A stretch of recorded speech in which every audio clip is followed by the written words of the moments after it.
பாலுக்கு 15 ஆடணும். விக்கெட் இல்லாமல் ஆடினாங்கன்னா கண்டிப்பாக மீத இருக்க 6க்கு 15 ஆடணும். நியூ பவுலர் இன்ட்ரடியூஸ் பண்ணியிருக்காங்க. மோகன் ஃபர்ஸ்ட் பால், ஓவர் ஸ்டிக்லேருந்து ஃபர்ஸ்ட் பால். நல்ல பால், பாக்ஸில் போட்டார். செம பால், 2 6 அடிச்ச பவுலரை வச்சு பாக்ஸில் பந்து போட்டார். நல்ல பால்.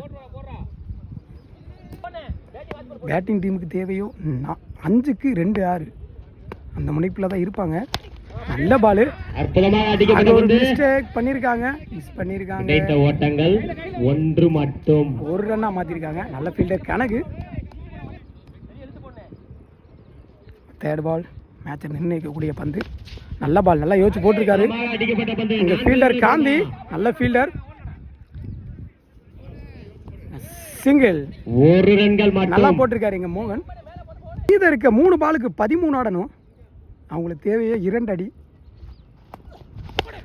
1 கிடைச்சிருச்சு. அங்க போயிருச்சு, 80 மீட்டருக்கு போயிருச்சு. 6 நல்ல ஷாட் மண்டவெட்டு பிரவீன். அவங்க மைண்ட் செட் என்னவோ 2 பந்து அடிக்கிறதா தான் இருக்கும். அதுல 1 அடிச்சாங்க, இன்னும் 1 அடிச்சா மேட்ச். நல்ல ஷாட். மேட்ச் ஆரம்பிக்கிறதுக்கு முன்னாடி ஒன்று சொல்லியிருப்பேன், one of the most avoided match இந்த டோர்னமெண்ட்டுன்னு. அது ஏன்னு இப்போ புரியும். 2க்கு 7 அடிக்கணும். Close match. டாஸ் பால், அங்கே 6 பார்ப்போம். ஹைட் போயிருக்கு, டிஸ்டன்ஸ் போயிருக்கா. 6 அருமையான அடி இங்க மண்டவெட்டு பிரவீன்.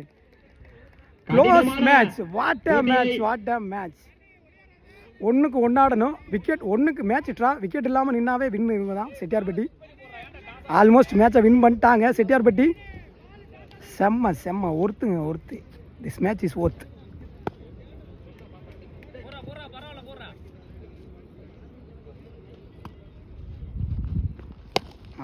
Well play match.